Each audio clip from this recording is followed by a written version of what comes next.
Clarkwoods.com presents Books and Letters, a short story by E. Christopher Clark.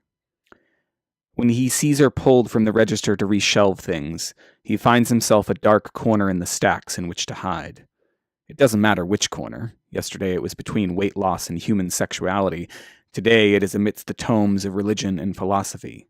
But he must hide. He cannot see her. 3 days ago he mailed the letter to her house. He didn't know where her locker was at school, after all, so how else was he supposed to do it? And for 3 days now he has waited for her to find him and give him an answer. As he stands there, thumbing through the Celestine prophecy, he imagines he could make it easier for her, but he's scared he would drop a book on her foot again, for, like, the 5th time. She always tells him that it doesn't hurt, but she's stopped wearing shoes with open toes now, so he knows what's what. "Ahem!" comes a voice from behind him. He slaps the book shut and jams it rudely into the first empty spot he sees. A squat woman dressed all in pink steps toward him. "I'm on my break," he tells her. "For how much longer?" she asks, nodding discreetly toward the cafe that fills out the back of the bookstore. There is a line forming there, he sees. Just as he is about to respond, the girl rounds the corner with her cart, and they lock eyes. The woman in pink looks from boy to girl, from girl to boy, and gives her head the smallest shake. She walks away. "I'm on my break," he tells the girl. "Okay," she says.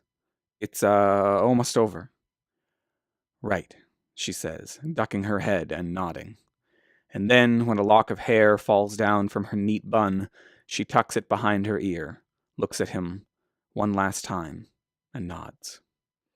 He stands there until she's shelved the book in her hand, until she's taken the cart and pushed past him on to whatever comes next. It is only when he hears the "Ahem!" one more time that he remembers his role and dashes off to play it. At school the next morning, when he opens his locker, the letter is there, wedged into the slats at the top. He's surprised he didn't notice the edge of it jutting out before he opened the door. He holds it for a second, the letter, as his classmates crowd around him, nudging their way toward their own lockers in the cramped hallway.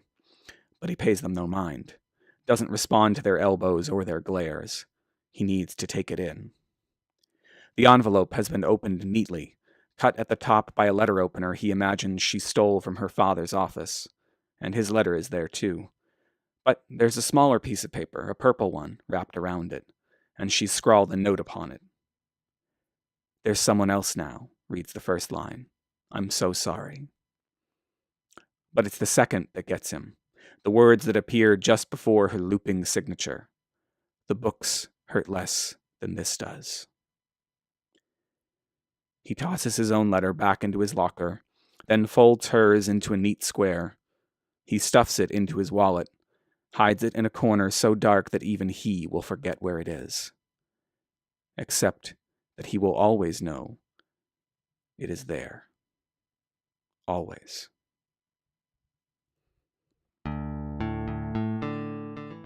Hi, I'm Chris, and I just moved towards the camera to put my whatever. These are not perfect by any stretch of the imagination. That's not what I'm going for. My name is E. Christopher Clark, and if you like that story, you like any of the stories that you've heard from me, please consider submitting? That's the wrong word. Please consider supporting me on Patreon. Patreon.com/E. Christopher Clark is the place to go.